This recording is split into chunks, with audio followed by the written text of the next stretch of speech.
it's so exciting to be here after 10 years of eMERGE and really to talk about a critical area of the technology sector. And yeah, there's no question that we face some considerable challenges from climate change, sea level rise, and the biodiversity crisis. And the tech sector is really going to be critical, not just for solving these challenges we face, but building an inspiring future for everyone out there. And some of the tech that we need is already developed, and it's about deploying it at scale and deploying it fast enough. But there's a lot of innovation that we still need to do, and I'm hoping that we've got people in the room here that are going to be inspired to be part of the solution. And we have an incredible panel here today to talk about various aspects of climate tech, which the video maybe showed you is a bit broader than we often think of just climate.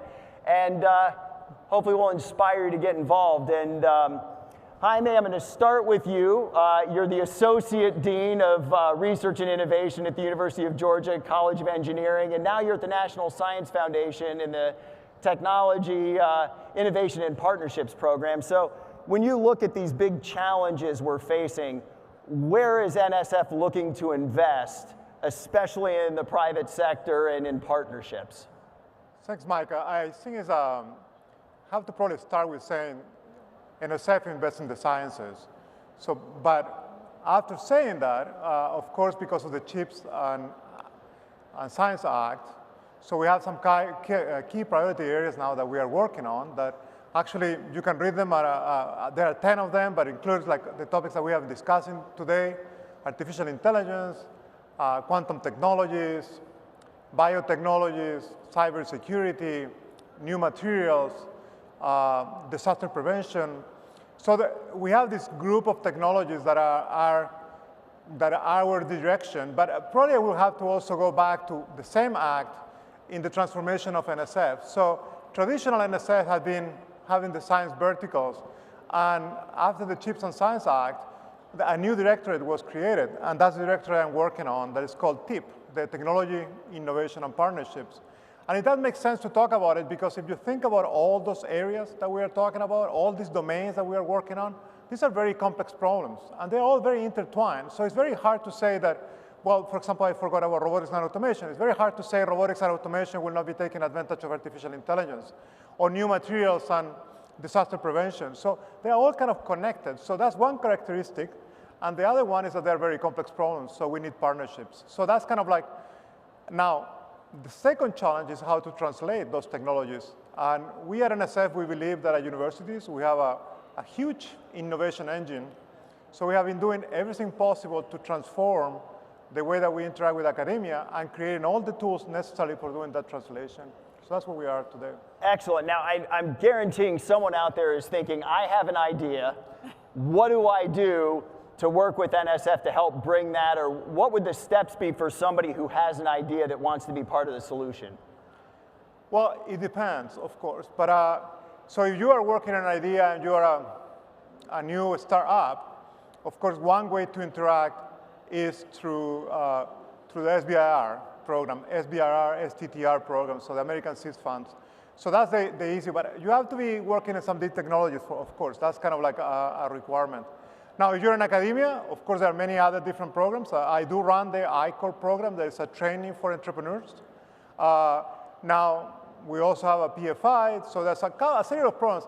Now, something that I also should probably mention is that talking about this, creating these complex ecosystems, is that we are also funding these engines. So I don't know if you have heard about it, but NSF launched probably a couple of months ago. We funded 10 innovation ecosystem engines across the country.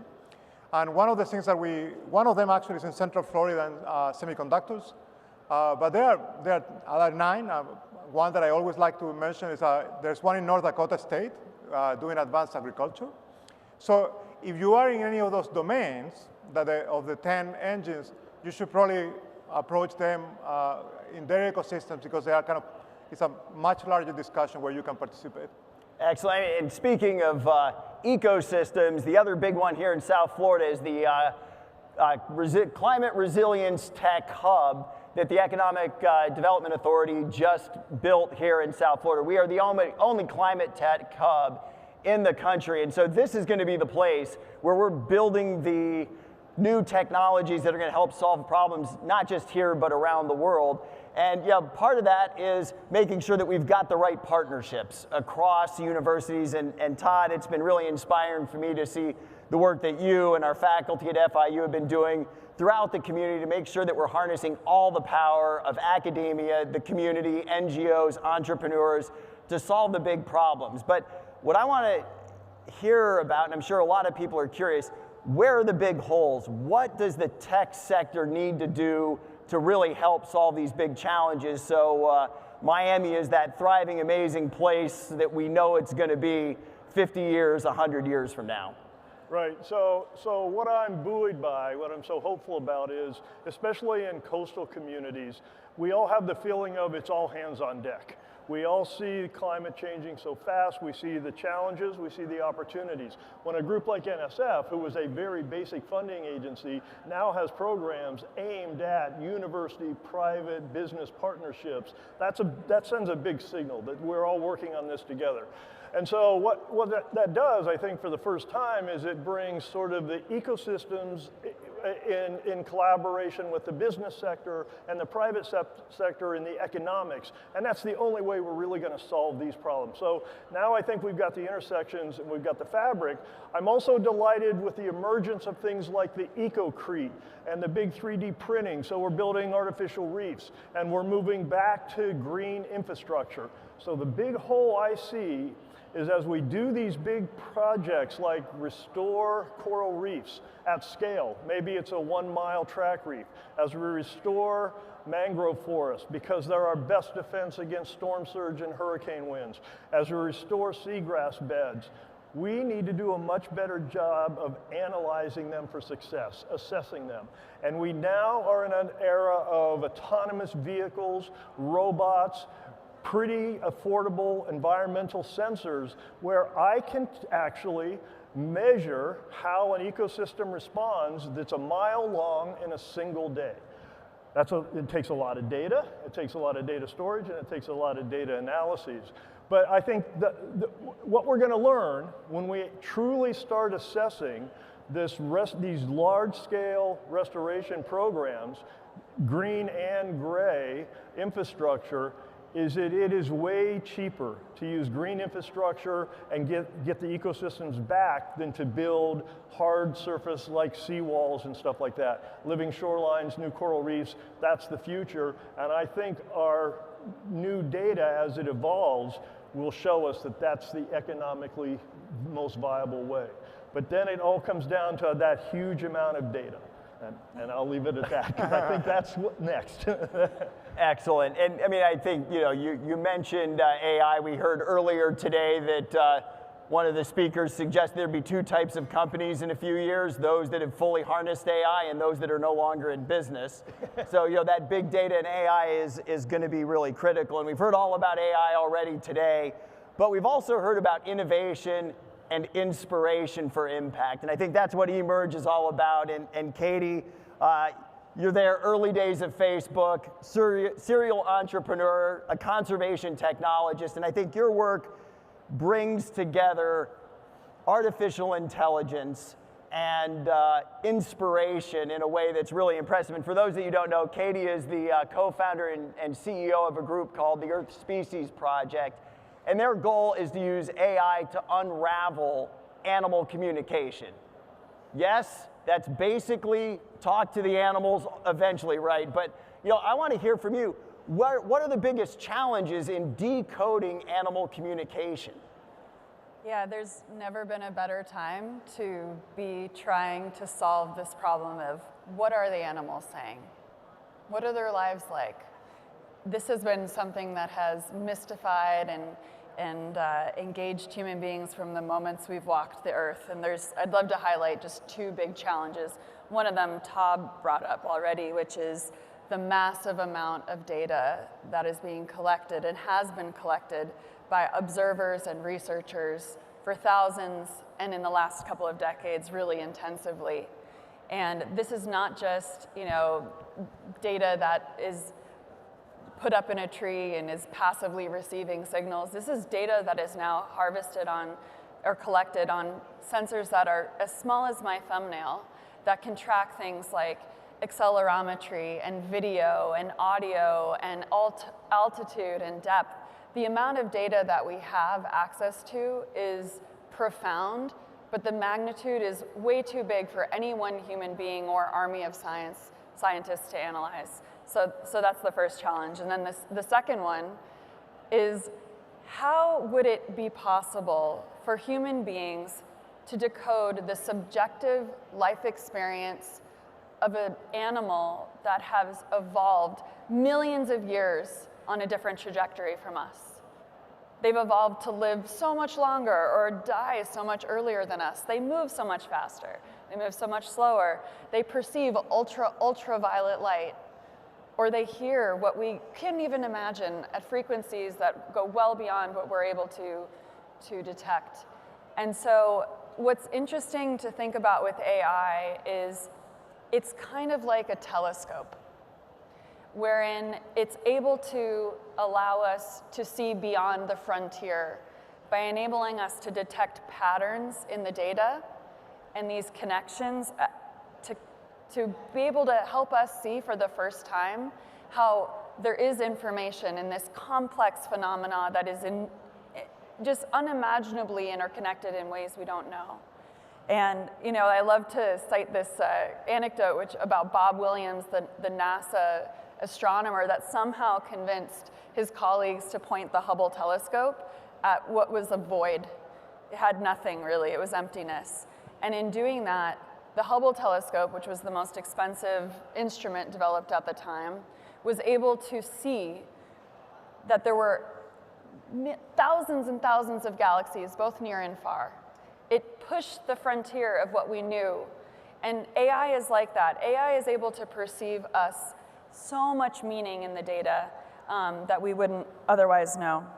And I think the ability to develop analysis techniques at great detail and at massive scale is probably the most profoundly impactful thing we could be doing to solve the climate and biodiversity crisis right now.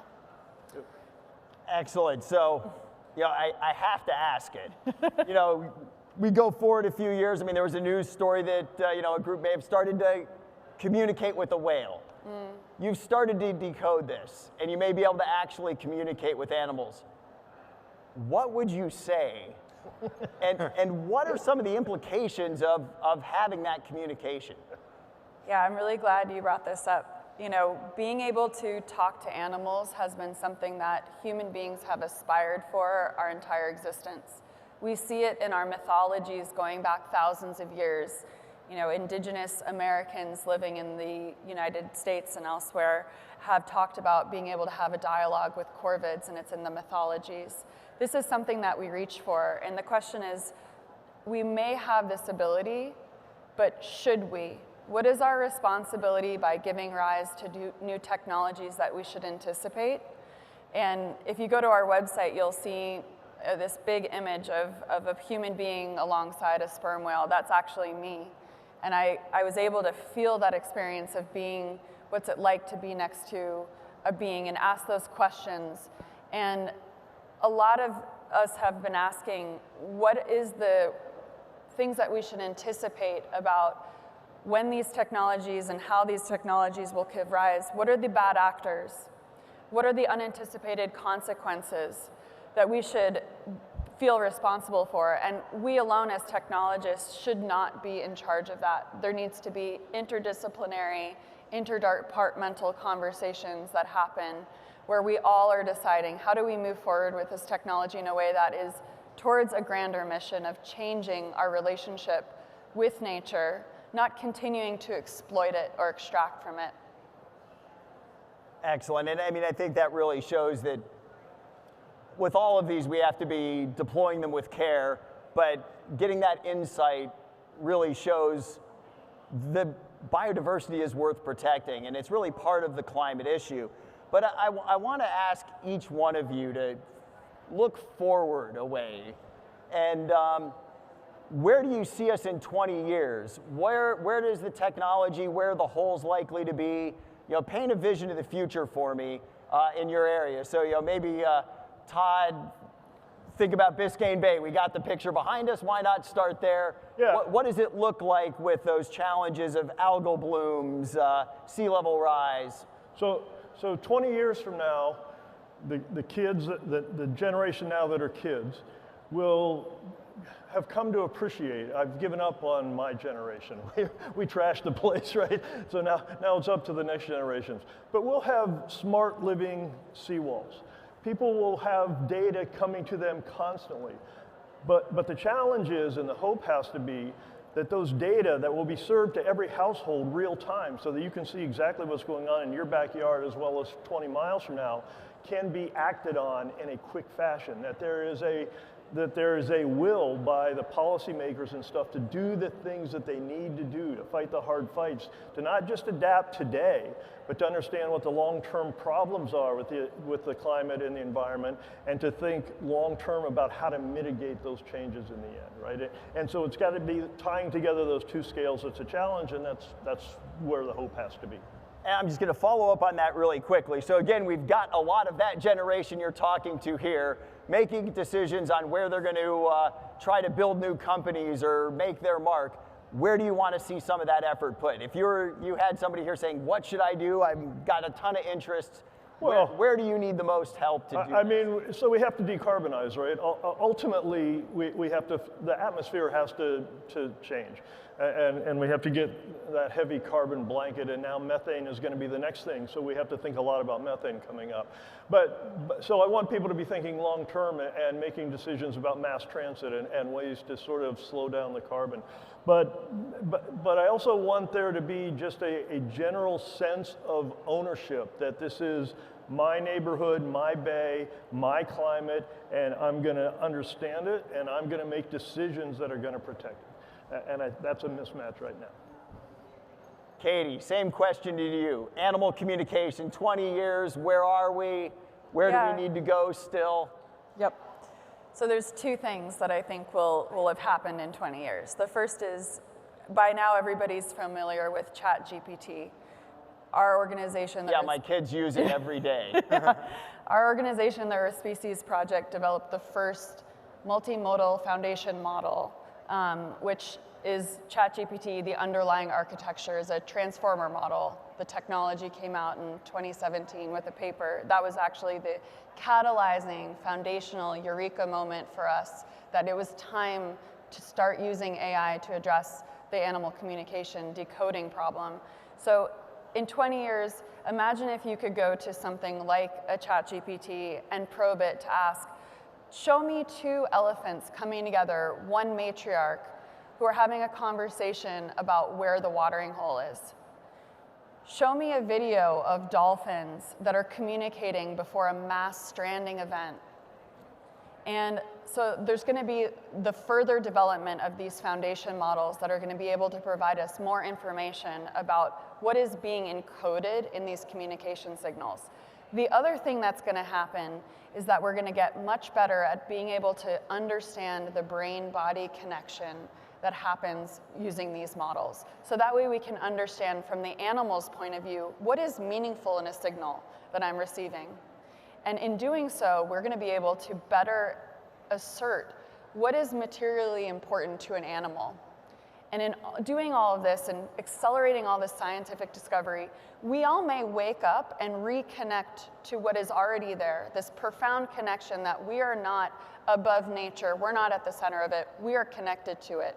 And that could potentially, this is far out sci-fi stuff, but imagine if animals became stakeholders in decision making, because they could assert their semantic meaning, what they feel, what is important to them. Imagine if they were on boards of companies. Imagine if they had a seat at the decision-making table to articulate for themselves, instead of others doing that for them or on behalf of them. So being able to not only accelerate conservation biology now, but in the long term, that animals are part of that.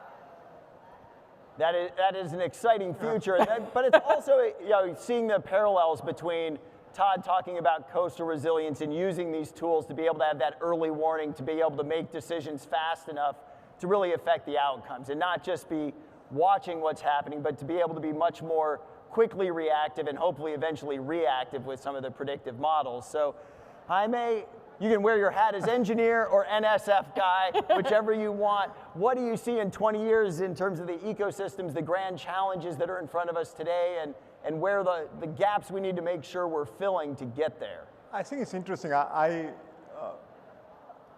was thinking about the question. I think I will probably answer it slightly different.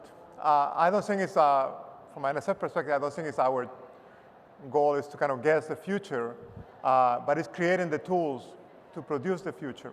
So if you ask in 20 years, what I would love to see is that kind of like having a completely different university environment where innovation is embedded in every university in the country, and when we have a kind of a new generation of faculty that are working on not only in the research, but also connecting with that innovation potential of what they are working on. So that's kind of one.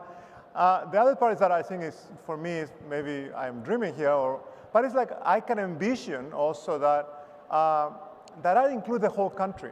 You know, it's not just the coast, but the whole country, and taking advantage of all the talent that is out there. If you really think about it, the amount of talent that we are not taking advantage of, and this is very complex problem. So we really need to use all the talent is out there, and I really hope that in 20 years we will see this innovation ecosystem growing around the country. So I don't know, I prefer, there's a lot of discussion during the day. I haven't really enjoyed being here talking about the future of, but from a translational perspective, from moving the technologies out of the labs, I think that's probably the way that I see it. Excellent. So, you know, I think that unfortunately we're getting close to out of our time here, although they just added 10 minutes. Do we get the extra 10 minutes? Mm-hmm. Yeah. Just kidding. But it is so wonderful to have each one of you. One last question. And that, again, I'm going to kind of push back because I haven't quite gotten it out of you yet. Gaps. Is it better AI? Is it energy use, quantum? What are the technological advances we need to get to that 20-year vision? Well, I'll start with it's communication and education. So we can have all the technology we want, we can have all the data we want, but uncertainty brings fear.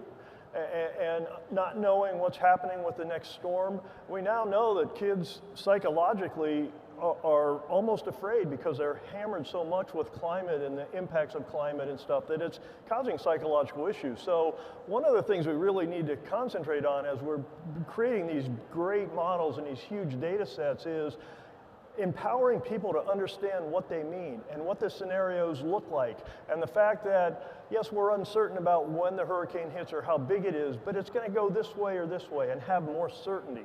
And to understand the linkages between all of those things that are associated with climate and environmental drivers, and take away that unknown fear. Excellent. Katie? I'm going to say it. I think it's funding. Nobody would agree with that, right? Being able to have the funds to develop models that are for understanding our co-species on Earth is going to enable us to hire the talent that would otherwise go and work on developing higher performing recommendation engines or advertising at one of our, competitive big AI research organizations. This is a very, very hard problem, and it needs the top talent. And there's never been a more competitive climate for AI research, science, and engineering, and we need to be able to compete with that. So having there be funding for early stage, highly experimental, emergent research is really important. And we're lucky that we have had great funders, and we want to continue to see that kind of money come into these types of fields where there are gaps, where if we had that ability to get those minds together with the data, pay for the compute, we could find these solutions to point at these really, really hard problems that benefit everybody. So. And now I'm going to have to make you follow up on that because, probably a lot of people thought conservation technologist, how do you make that a job? So how have you been able to harness that top talent to create something like the Earth Species Project? What's amazing and maybe not, it always is a delight, is we've been able to, well, one, we're a globally distributed remote-first organization. So if you're listening and you're in this field, we're hiring. And people want to work on something with purpose. You know, they've trained their careers, they've gone through school, they want to know that their publications aren't going to sit on a shelf, that they're going to be applied, which is why people love working on the kinds of problems that we're working on. They want to make a difference. They see the world changing around them, and so we've been able to recruit people who have decided, you know what, I want to work on something that is close to what I care about, and I profoundly care about the environment, or biodiversity, or the future of my children's children. And you know, it's the mission that is able to attract those folks, as well as our donors who care about the same thing.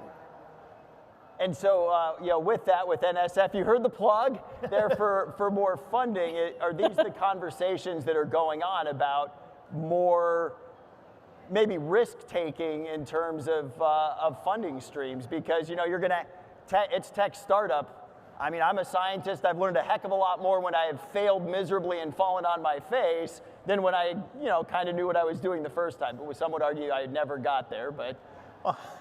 I will agree that I think that, I agree with both points. One is the talent, the other one is the funding. But in the funding perspective, I think there are two things, is that how we accelerate the process of the innovation so we don't have this long runway that we start running out of gas in the middle. And the other thing is that you have to work from both sides. So it's like from the private public, it's like how you get, become more creatives in how to start closing that gap and close that is the gap that actually is kind of limiting our ability to do more innovation. Excellent. I keep thinking of new things. What's the most inspirational thing that you could see happening? Let's go down the line again. Todd, you do your work. What do you need to do with these data? I mean, data streams, now for this audience, data streams may be very exciting. Yeah. For others, there aren't. How do we get this to the point? I think Katie gets the easy one on inspiration here. But how do we make this accessible? So I think that's the thing. So I'm going to come back to Biscayne Bay. Many of you in here will know in 2020 we had this big fish kill. The bay almost died. We know why it happened. We couldn't fix it in time. And so for me, the inspiration is these data sets are pumped into every household, into every library. They're served in a way that you all understand them, you have ownership of them. And when we see something coming, like another fish kill, there's a nimbleness and a willfulness that everybody works seamlessly together to shunt the dirty water one place, to do this over here, to do this over here. And again, that's a communication issue. So if you think about the way we are built, associated with our climate and environmental organizations, they're somewhat siloed. One group does this, one group does this, one group does this, but that can't work anymore. We all have to do the same things, and we have to build on each other's knowledge and what we know is coming down the pipe in a very short period of time. And when we get to that place where all of our information is interchangeable and we are using those data and that information to make split-second decisions on how we're going to maintain the stability of our ecosystems and, quite frankly, our local economies, because they depend on those ecosystems, then we'll be in good shape. Well, and I think that's the other thing that, you know, and I was talking to some of your collaborators today, how many business opportunities there are around solving these problems, to have that purpose-driven project and, you know, to be able to make a living that's a good one. And so I hope everyone out there will be thinking about these opportunities and ways you can help build this inspiring future. So Katie, one last one, but I'm gonna add the hard part to it. Oh, good. What species do you want to communicate with first? Which is your favorite? I hate it when people ask me that question, so I'm turning the tables and I'm finally asking someone else. What species first and why? I get that question quite a bit too. Oh, darn. But I'd say my answer usually is, which biologist did I talk to last?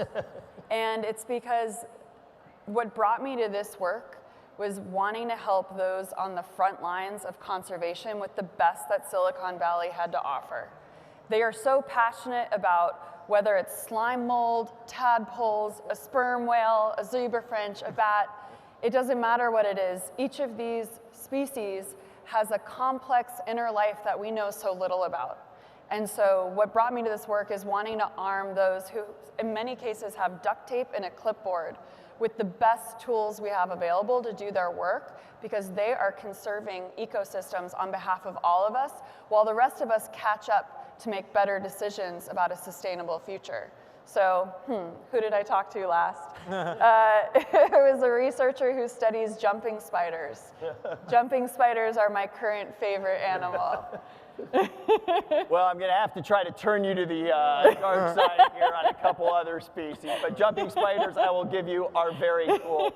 And yeah, I just think, I'm going to take the last little thing just to thank everybody for being here. And I'm the executive dean of the College of Arts, Sciences, and Education at Florida International University, so I'm contractually obligated to put a little plug in for our university. And I really like to think we are the place where inspiration meets impact. And so I can't thank this panel enough for bringing us to that. And I also want to say a huge thanks to Manny and Melissa Medina and Manny Jr., because they've helped us build Aquarius Reef Base, which you saw in that video, which because of their help, we've been able to reach literally millions of kids to have live chats underwater with scientists from institutions around the world. And what you saw in that animation is our goal to build Aquarius 2, where we'll have underwater broadcast studios. So maybe, Katie, we'll have some of those conversations from there. We know, Todd,